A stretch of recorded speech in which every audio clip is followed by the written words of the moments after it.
My name is Maria Angelita Garcia. My name is Josue Rivera, also known by Josh to our customers. My name is Melina Carger Velez, and I am the eldest daughter of the youngest daughter of Maria. I'm Denise Schaefer, and I am the daughter of Indita. I'm her brother. My brother, Salvador. Había dos vecinas. There was two neighbors. Okay. Two neighbors. Esta neighbor de aquí le tiraba la basura para allá a la vecina. And this neighbor on this side would throw garbage, angry with the neighbor because for whatever reason. Toda all the la time, basura se la aventaba. throwing garbage constantly. Y la vecina acá, que esta soy yo. And the other neighbor, I will say that she's more like me. Estaba cansada y no sabía qué hacer. She was tired of this neighbor throwing garbage and didn't know what to do. Pero hizo esto. This is what she did. Ajá. Fue al mercado, compró una canasta bonita, la llenó de frutas, la más mejor que encontró, y flores, y un moño, y con cuidado se la puso en su yarda. So she decided she was going to go to the market, farmer's market. She got this big basket, filled it with the most beautiful fruit and vegetables, even put a humongous bow on it. Yeah. And went and placed it at her neighbor's. Y la mujer brava. And the angry woman next door neighbor grabbed it. Y fue y le tocó. She grabbed the basket. Yeah, what are you doing? What are you doing? ¿Qué haces? ¿Por qué me humillas así? Why are you humiliating me? Yo te doy nomás mi basura. I give you my garbage and you give me this basket with fruit? En la mujer dijo, lo que tengo te doy, tú me das lo que tú tienes. What I have in my heart, I've given to you, which is the basket of fruit and vegetables. And what's in your heart, that's what you're giving me. So that's the moral of the story. Es una lección. A ustedes, muchachos, también. And no matter how people treat you, give of your heart, of what's in you. Den lo mejor que tienen de ustedes y van a recibir lo que estoy recibiendo, incluso una armonía con estos hijos. They always give of what's the goodness in you, and you will have, a beautiful life and sort of experiencing an example of what we have here with my children.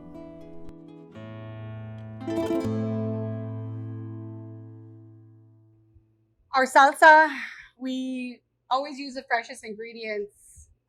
We never use canned or jarred, or we don't cut corners because the real tomato is the best way. We like to roast it on the fire, and that way it gives it that special taste. Here we have a molcajete. I put the garlic in, and then with this rock, you just smash it. That way you don't need to cut it all the flavor the garlic actually disappears when you do this on the rock, and you're like, where did it go? But the flavors stay in the rock. So we have garlic. And see how it's disappearing into the molcajete? Yep. And then we add the chili. Also the same way.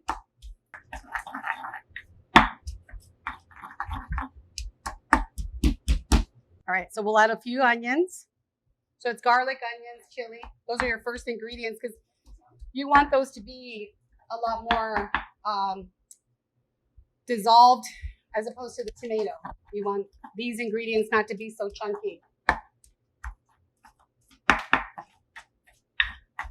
Perfect. And then you add your tomato.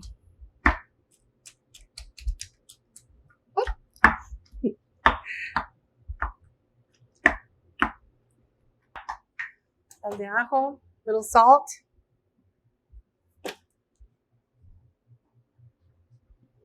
And that's it.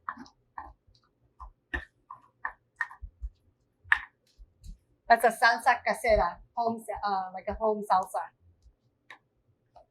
And for some reason, not using a knife and not using a blender just makes it and roasting it makes it so delicious.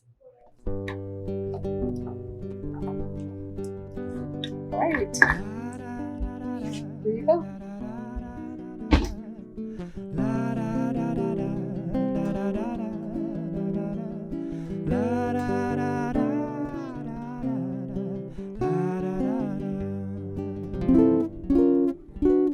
I remember when we were thinking about this too, everybody, my brothers and sisters and their wives and whatnot, and we were talking about Mom's cooking, and we were thinking, wow, Mom, we really need to open a restaurant. And my sister Marilena says, yeah, I could be the hostess, you know. So my mom was Diana. She's passed away about 15 years ago. And a lot of her food is like, to this day, it was funny. My uncle called me the other morning and we started talking about lasagna, and he's like, man, I miss your mom's lasagna. And I was like, yeah, so do I. She was a really good cook. So I don't think anybody can kind of outdo her other than my grandma. Entonces me acuerdo que el Willy me dijo, mamá, tú puedes hacer un restaurante bien bonito porque no hay otra cocinera como tú. And my brother Willie, her other son, he would always tell her, Mom, I think that if you open a restaurant, it's going to be very successful because everything you make is so delicious. And I don't think I know anybody else that can cook the way you do. Y luego el chique del Nidito también. And mi Nidito restaurant, she's actually started working there when we first moved here in the 70s. Yeah. And she was a server there. And Chiqui, Ernie Lopez, the owner, me apoyó. He's now passed on this year. Me apoyó. He supported her and he told her, I'll help you with whatever you need. I think you should do it. And little did we know that a few months after that, I'm in California, Mom says that they found a little spot on Scotts Avenue. It was literally a hole in the wall. Like there was 4 tables in there. And so between her and her husband, Joe, and Diana, our sister, they opened that place up, and it became a hit with all the judges and lawyers. And it was only for lunch. It's right between the federal building and that trading post, Indian trading post. Oh. It's not there anymore. Well, no. It's closed, but... No, I mean the building's not there. It is. No, it isn't. The building's there. That was Susana Davila's place, remember? No, but see, and this is why we argue sometimes, because he's wrong and I'm right, because you're talking about where she went later. She went into the Santa Rita Hotel. I know. Yeah, that's and right. And now that's the Department of TEP. But the little place is still there. No, it's not. I'll bet you. But like it's todavía está? Okay, Mom said it's still there. Huh? Yeah, it's still there, right? It's still there. Oh, the building is still there. The back part of it they tore down.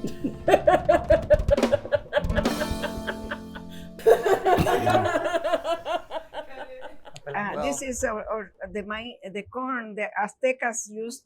This is the Aztecas call this kind of tamal michiote. Michiote. Esta se rebana. Sí, okay, así. You have to do it a que no brinque el maíz, okay? Okay. You have to do this the whole corn. I just wanted to show you. Sí. So normally you go like that and you do the whole corn? Yeah, you're stronger than me. Okay. Aquí así nada más. Okay. So it's just the process. And you start there? You started right there. After this is ground, you fix this with oil and green chile, and I put espinacas because we used to put vegetables.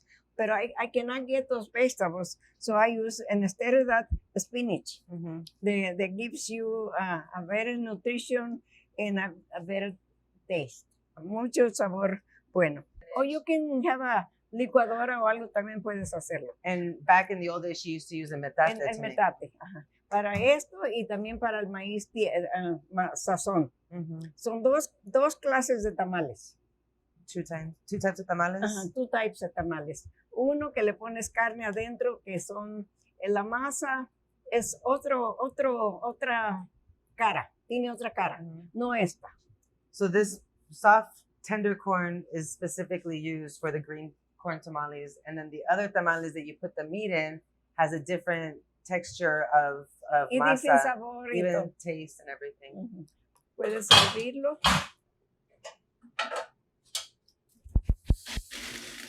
So these have been steaming. I think ya está. Yo lo voy a probar primero. Okay. I want to see if it's done.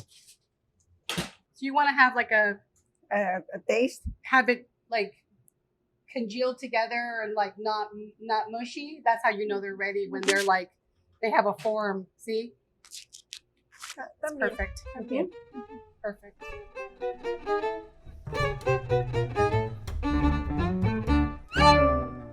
To move, even if you're in your private life, isn't that a drag?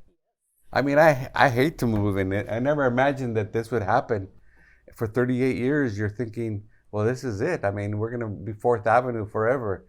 And we were so part of it, you know, that it just became almost a heartache in a sense for us to leave that scene. It's so hard. I'm happy about it now. I'm at peace with it now. But when it was happening during COVID, in the moment of all of that, there was very few of us working at the restaurant because it was summer. Everything was like gone. So it was a really depressing time to like feel like something was just getting taken away from you like that. And the patio was the first to go, which was really hard for me specifically because that's where we had all of our parties. It was just bittersweet. I like it. 4th Avenue is changing, so it's becoming more nightlife, more bars, and I do miss being on the avenue. I do miss the atmosphere sometimes, but it is, like I said, it's fading away. It's changing more into like a nightclub kind of scene. In order to make this happen, we all needed to make it like everybody put their hands in. And we reached out to all our... Like pedal to the metal. Like, Uh-huh. like there's no rest. We had like 15-hour days. It was, but we could see that it was going to be something that, was going to produce. The way I looked at it, we said we were going to be open by Cinco de Mayo. It didn't happen. And then we said, well, how about Mother's Day? And that we shot for that, and it didn't happen. It was the next day. And I like the location here. It feels more homey. And when we first came here, I liked it a lot. And now that I put all my work into it in blood and sweat, like he did at the first one, it was really nice because you get to see the work that you did in the kitchen and everything. And now we have all the family, and it's a really good thing. I love it here. Yeah. I think that there's a lot of pluses on this end that we haven't even thought of. I mean, people have already mentioned to us that it's already, like they can't believe they don't have to worry about fighting for parking. Yeah. I think it was more like a bittersweet, like bitter that we had to leave the avenue and our home of 38 years, but sweet, like the possibility. I always felt that we could do so much more with a better space. Our building was 100 years old. Our kitchen was super tiny. There was only so much that we could do, so many people that we could, service at that place. And so this is where the sweet part came in, where when we found this place. Well, actually, this guy that owns this building, he found us, which is the magic of it, because we were looking. We almost ended up at the Beeline. And I'm glad we didn't, because this guy calls us and says, I heard you guys are looking for a building. The Tasteful Kitchen is available. You want to come see it? And we did, and we fell in love with it. We didn't choose it at first.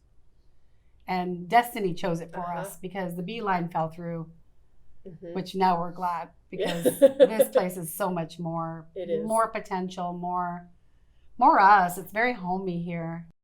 But once I cried to my grandmother and spoke to her about it, and thankfully she's still here, she's like, nothing is yours in this earth. Like nothing is ours. You can't hold on to things like that. Like it's all material. Like you are you, and wherever you go is where, things will be. And that's what you have to remember. Like our home, we will move it and that'll still be our home. Like that building doesn't make us us.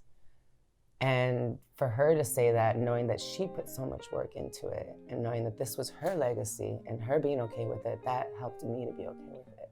But if she wasn't here, I don't know. I think it would have been a lot harder.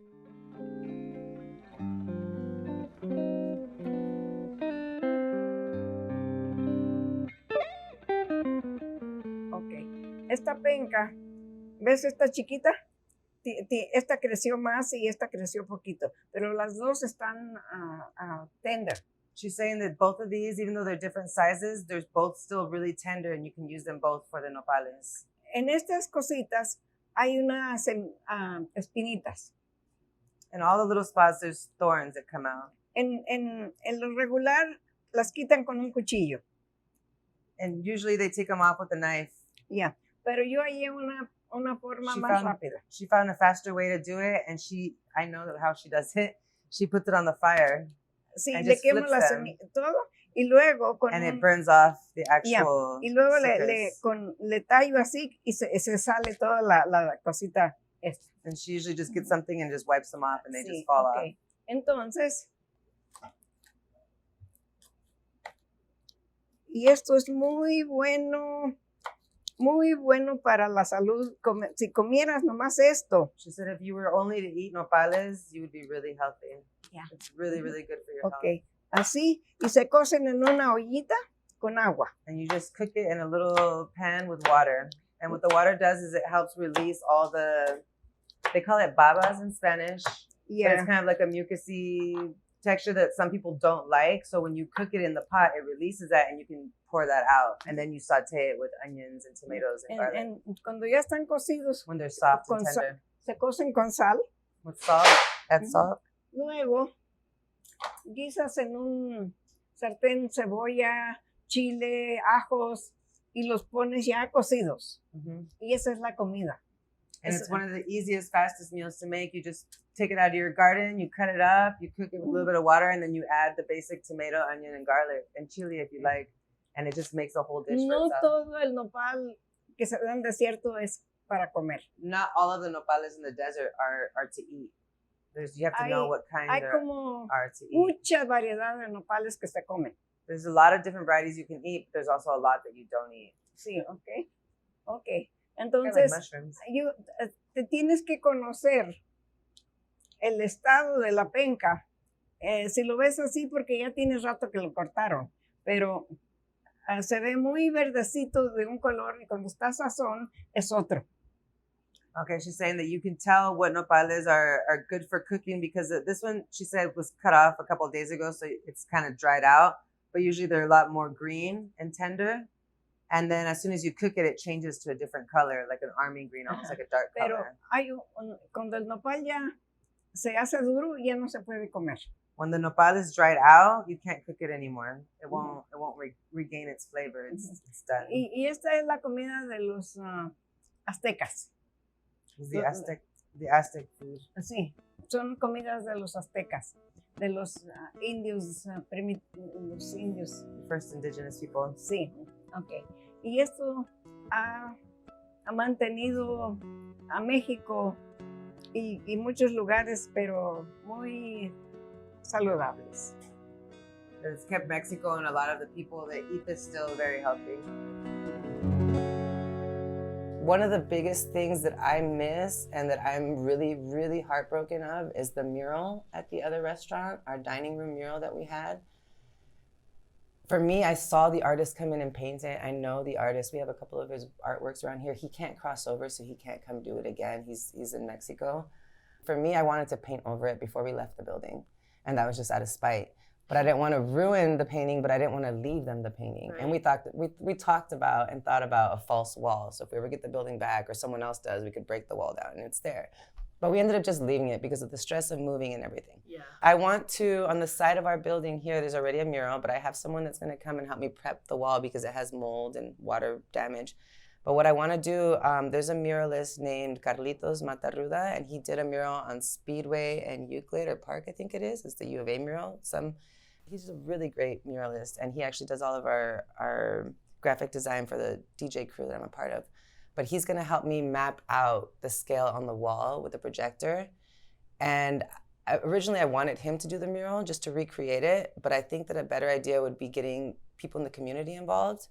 And so him and I are gonna map it out, kind of like a paint by numbers, draw it all out there, and then we wanna invoke the community members that feel comfortable painting to come out and pick a section and just paint that little section. So the whole wall will come together by sections of people coming together and painting, and then it'll be one big picture, and it'll be a remake, a recreation of that mural. I think it'd be a cool way to get like the community involved, get people here, and then still keep a piece of what Jose Carlos made. Yeah, well, it's been a nice journey, you know.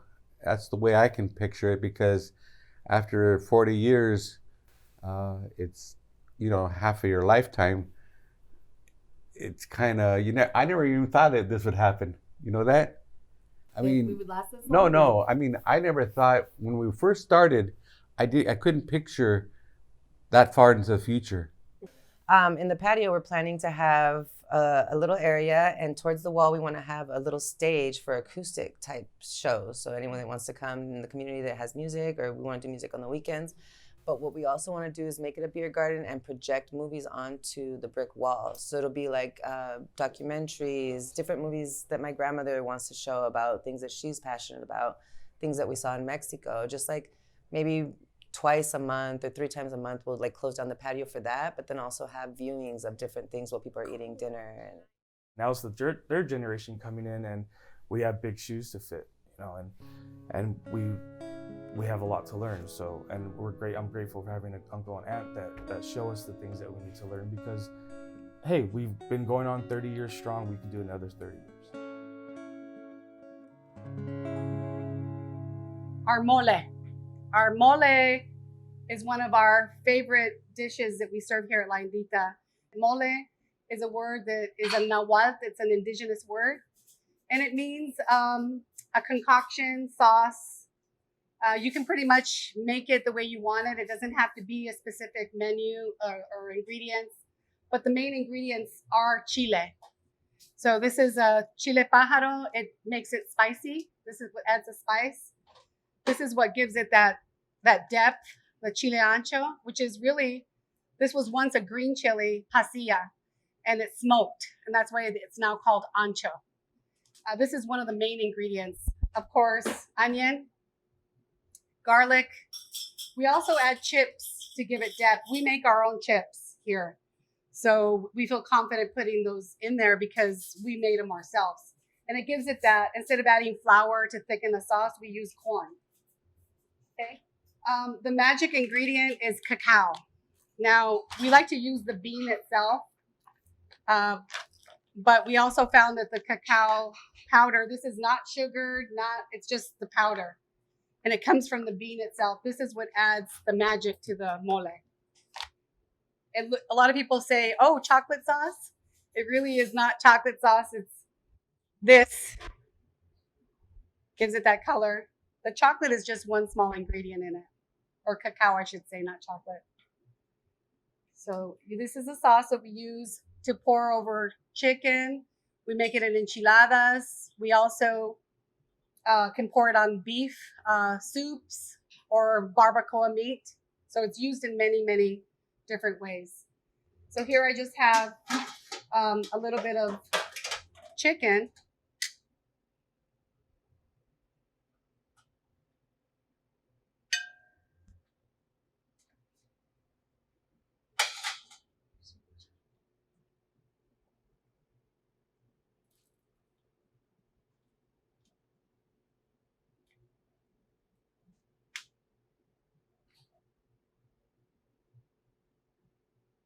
And then we have what we call the topping of it is the sesame seeds. And it gives it that special last touch. All right, and this is our chicken mole.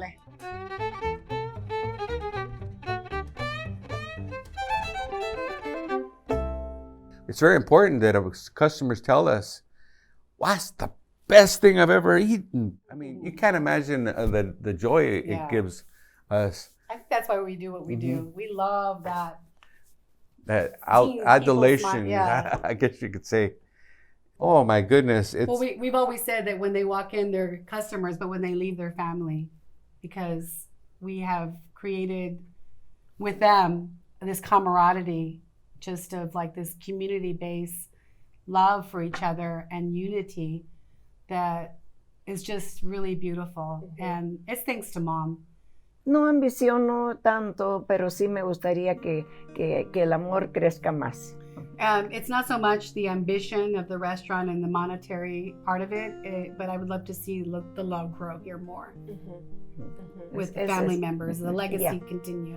Tanto en la familia como en otra gente que nos ve. And with our family and with the people that come here. Que sea un ejemplo para los vecinos que el amor perdura.